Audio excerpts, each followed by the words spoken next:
మనకి మొత్తం ఎన్ని చక్రాస్ ఉంటాయి? మన శరీరంలో మొత్తం 114 చక్రాలు ఉంటాయి. తల నుంచి పాదాల వరకు మొత్తం 114 చక్రాలు ఉంటాయి. వాటిల్లో ఇంపార్టెంట్వి చాలా మోస్ట్ ఇంపార్టెంట్వి 7. 21 అంటారు. 21 లో కూడా మళ్ళీ 7 అనేవి చాలా ఇంపార్టెంట్ అనమాట.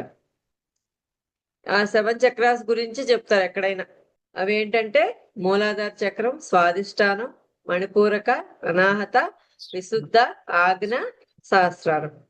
సహస్రారం అనేది స్థితి. ఈ 6 చక్రాలను దాటుకున్నాక సహస్రార స్థితికి చేరుకుంటారు అనమాట. ఓకే, మనం రూట్ చక్ర గురించి ఈ స్వాదిష్టానం, మణిపూరక, అనాహత వరకు మనం రోజుకు ఒక చక్రం గురించి సబ్జెక్ట్ చెప్పుకున్నాం, మెడిటేషన్ చేసుకుంటా వస్తున్నాం అనమాట రోజుకో దాని మీద. ఒకసారి మళ్ళీ బ్రీఫ్ గా చెప్పుకుందాం. రూట్ చక్ర అంటే పృథ్వీ తత్వానికి సంబంధించింది, అంటే భూమికి. ఇక్కడ ఏంటంటే ఎరుపు రంగు ఉంటుంది.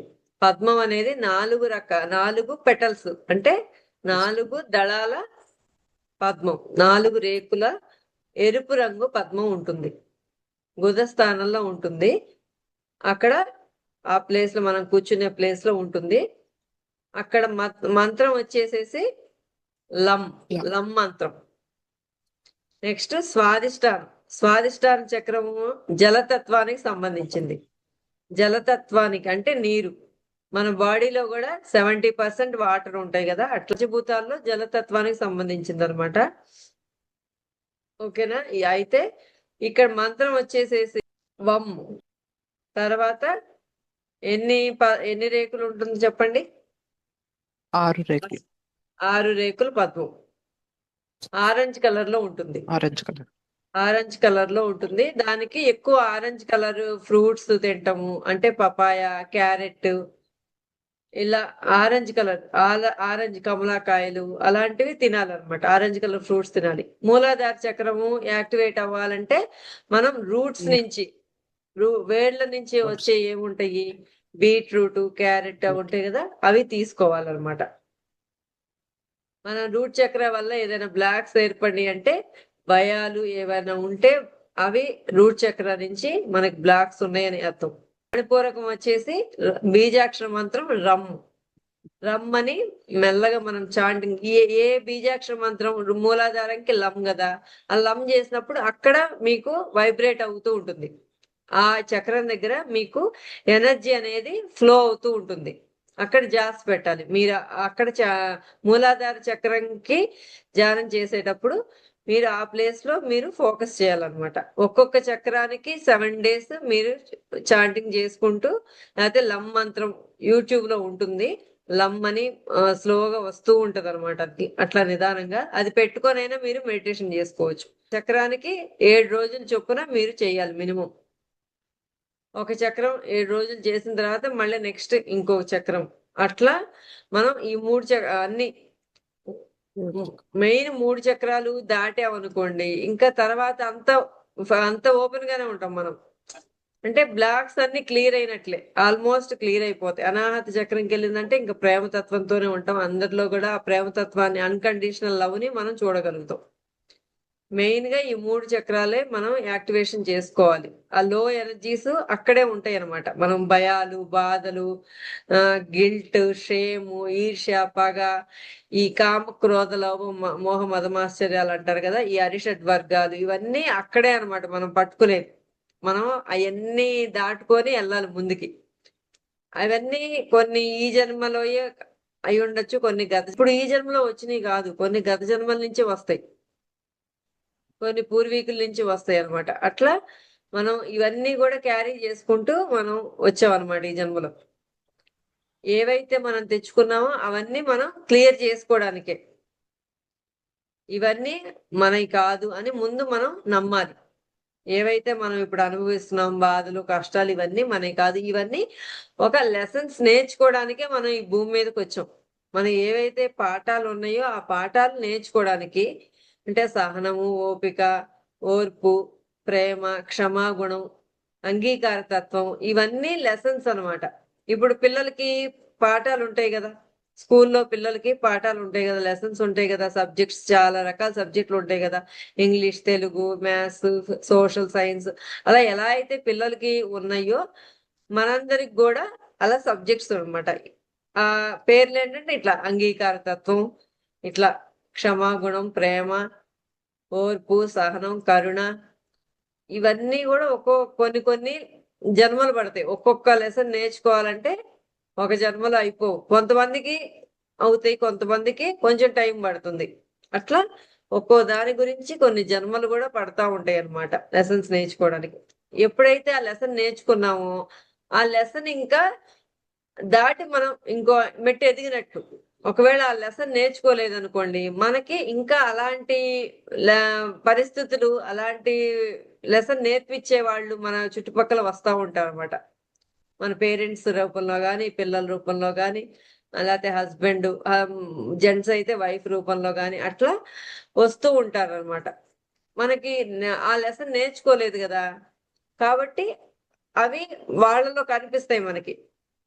ఇప్పుడు మనం ఓర్పు నేర్చుకోవాలనుకోండి, అవతల పిల్లలు ఇంకా ఎక్కువ విసిగిచ్చేవాళ్ళు, ఎక్కువ ఇబ్బంది పెట్టేవాళ్ళు వస్తా ఉంటారు. మనం ఓర్పు నేర్చుకోవాలి కదా, ఓర్పు నేర్చుకోవాలి, సహనం నేర్చుకోవాలి, కాబట్టి వాళ్ళు అట్లా టార్చర్ పెట్టేలాగా వస్తూ ఉంటారు అనమాట మనకి. అక్కడ మనం ఎంతో ఓపిగ్గా, అదే వేరే బయట వాళ్ళు ఎవరన్నా ఏమన్నా అన్నారు అనుకోండి, మనకేం పట్టం, మనమేం పట్టించుకోము. మన పిల్లలో లేకపోతే మన ఇంటి దగ్గరలో దగ్గర రిలేషన్స్ వాళ్ళు అయితేనే కదా మనం పట్టుకునేది. కాబట్టి అక్కడ మనం ఓర్పు, సహనము, ప్రేమ, క్షమాగుణం ఇవన్నీ నేర్చుకుంటాం అనమాట. అందరు మ్యూట్ చేసుకోండి.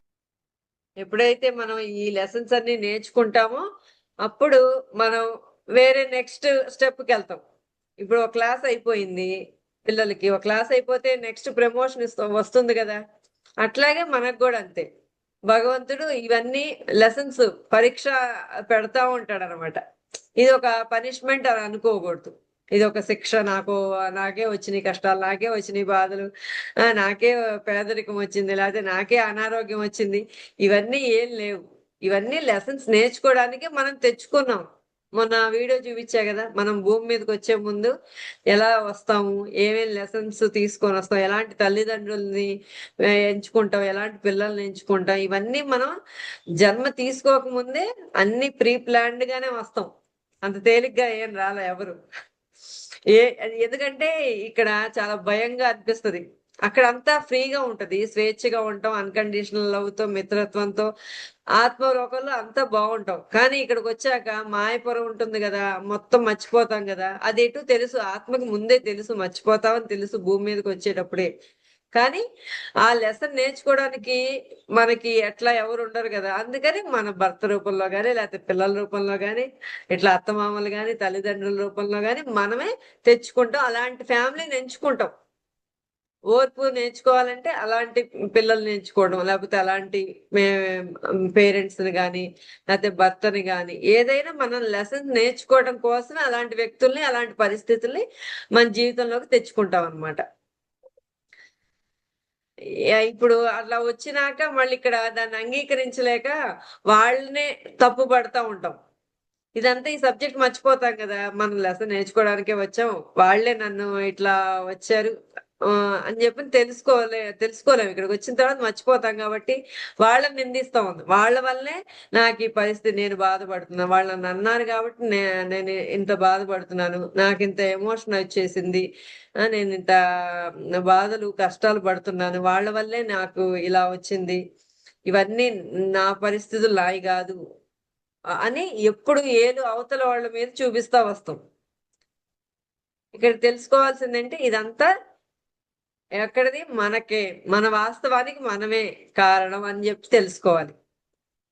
ఏదైనా కూడా మనం కార్యకారణ సంబంధం లేకపోతే ఏమీ జరగదు. అవునా?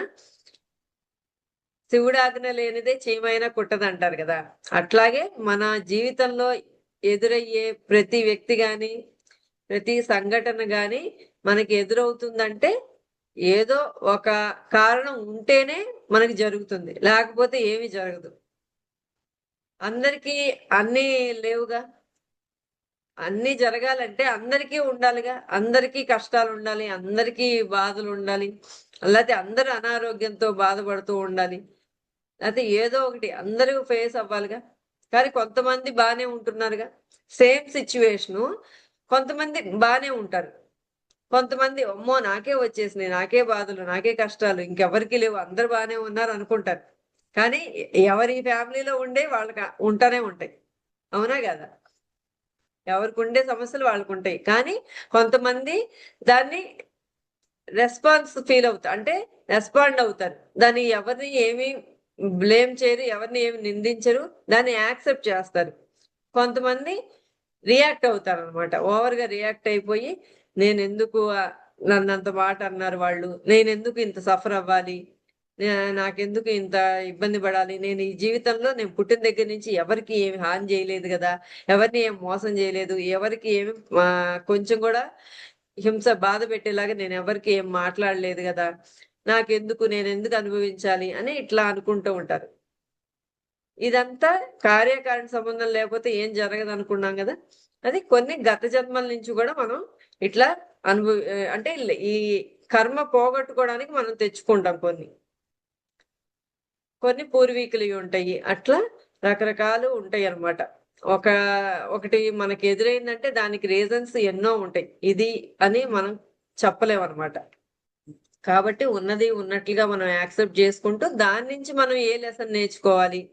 ఎవరైనా మనల్ని ఏదన్నా అన్నారంటే ఓహో! అంటే నేనేదో మార్చుకోవాలి నాలో అని ఉద్దేశంతోనే వాళ్ళన్నారు గాబట్టి అదేంటని చూసుకొని మనం మార్చుకోవాలి. ఆ సిట్యుయేషన్ వచ్చినా, ఏదైనా వచ్చినా ఒక లెసన్ లాగా తీసుకొని మనం దాని నుంచి ఒక మంచి పాఠం నేర్చుకొని ముందుకెళ్ళాలి.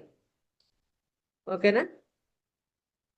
అట్లా మనం చక్రాస్ అన్నిటిని 4 చక్రాలు అయిపోయినాయి.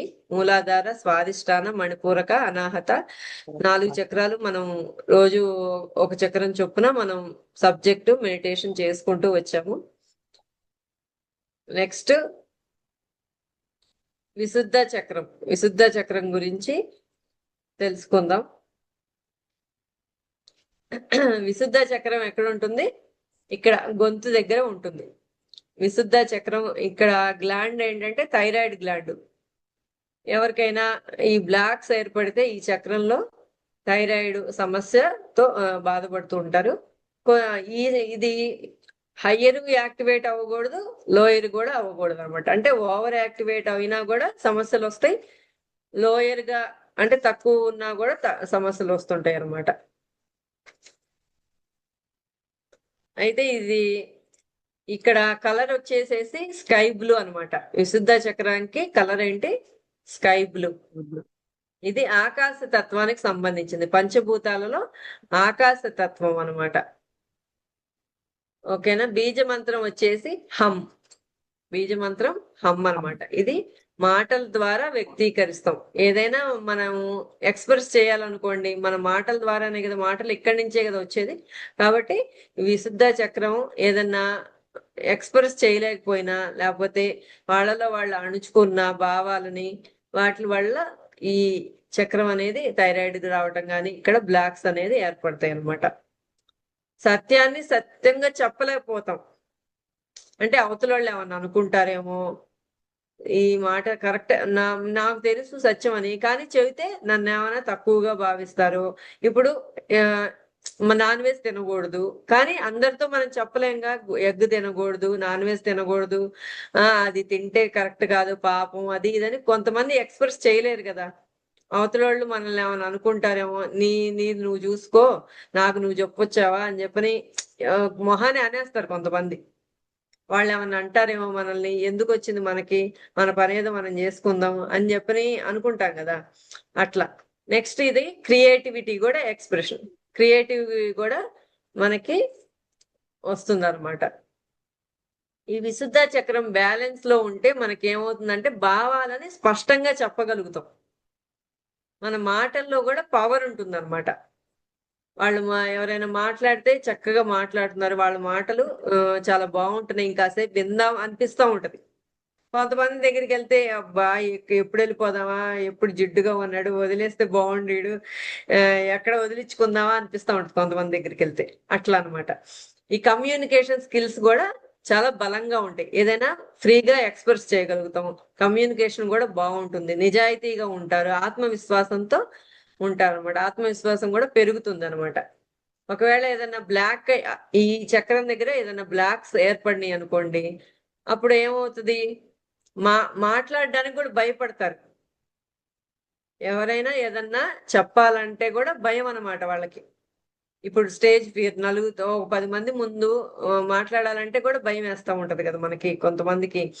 అప్పుడు అక్కడ ఆ చక్రం అనేది బ్లాక్ అయి ఉందని. మన అభిప్రాయాలు కూడా చెప్పలేకపోవటం.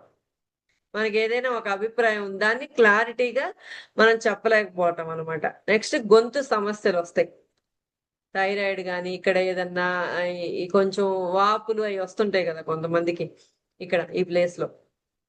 అట్లా ఈ గొంతు సమస్యలు కూడా వస్తాయన్నమాట. ఇవన్నీ ఉంటా ఉంటే నెక్స్ట్ అబద్ధాలు కూడా ఎక్కువ చెప్తా ఉంటారు. లేకపోతే మౌనంగాన ఉండాలి. వీళ్ళేం చేయాలి? ఎక్స్‌ప్రెస్ చేయలేకపోతున్నారు. ఏదో ఒకటి లేకపోతే ఏదో ఒక మాటలు మాట్లాడేస్తారు. వాళ్ళ వాళ్ళని అవతల వాళ్ళకి చెప్పలేక అన్నా ఉంటారు. లేకపోతే ఓవర్‌గా అయినా అవతల వాళ్ళని ఏదో ఒకటి అనేయాలి. వాళ్ళని ఆ మాట అనాలి, ఈ మాట అనాలి అట్లన్నా ఉంటారు. అట్లా. అట్లా ఉంటాయన్నమాట. మనకి అవతల వాళ్ళకి ఉపయోగపడితే అయినా నోరు తెరవాలి. లేకపోతే మనకన్నా ఒక మంచి జ్ఞానం అన్నా ఉపయోగపడిందైనా చెప్పాలి. మనకన్నా ఉపయోగపడాలి. మనం మాట్లాడితే అవతలోళ్ళకన్నా ఉపయోగపడాలి. లేకపోతే మౌనంగా ఉండాలి అని చెప్పి తెలుసుకోవాలి. నెక్స్ట్ ఓవర్‌గా యాక్టివ్ అయితే ఈ చక్రం విశుద్ధ చక్రం ఓవర్‌గా యాక్టివేట్ అయిందనుకోండి, వాళ్ళెలా ఉంటారంటే చాలా ఎక్కువగా మాట్లాడేస్తారనమాట.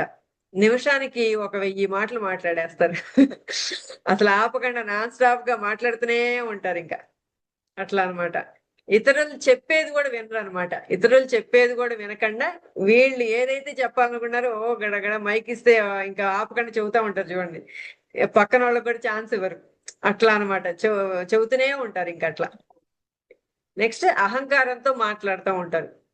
ఇది ఓవర్‌గా యాక్టివేట్ అయితే అట్లా అహంకారంగా నేనే గొప్ప అన్నట్లుగా అట్లా అన్నా ఉంటారు. లేకపోతే ఇంకా ఎక్కువగా మాట్లాడేస్తా ఉంటారనమాట.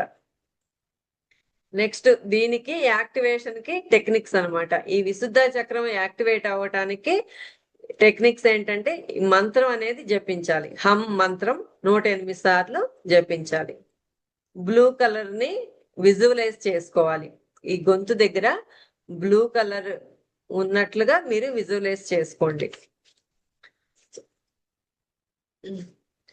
నెక్స్ట్ దీనికి జనాలోకం అన్నమాట. ఇక్కడ లోకాలు ఉంటాయి కదా! లోకాలు ఏంటంటే జనర్లోకం అన్నమాట. దళాలు ఎన్నని చెప్పుకున్నాం? 16 దళాలు. 16 దళాలతో బ్లూ కలర్ పద్మం ఉన్నట్లుగా ఇక్కడ విజువలైజ్ చేసుకుంటూ హమ్ అనే బీజాక్షర మంత్రాన్ని మీరు స్లోగా జపిస్తూ ఉంటే ఇక్కడ వైబ్రేషన్ ని ఫీల్ అవుతారు. ఆ వైబ్రేషన్ అక్కడ ఎనర్జీ ఫ్లో అవుతున్నట్లుగా మీరు ఫీల్ అవ్వాలన్నమాట. అలా షైనింగ్ అవుతున్నట్లుగా ప్రకాశిస్తున్నట్లుగా మీరు ఊహించుకోవాలి మెడిటేషన్ లో కూర్చున్నప్పుడు. నెక్స్ట్ సత్యాన్ని నిజాయితీగా మాట్లాడడానికి ప్రయత్నించాలి.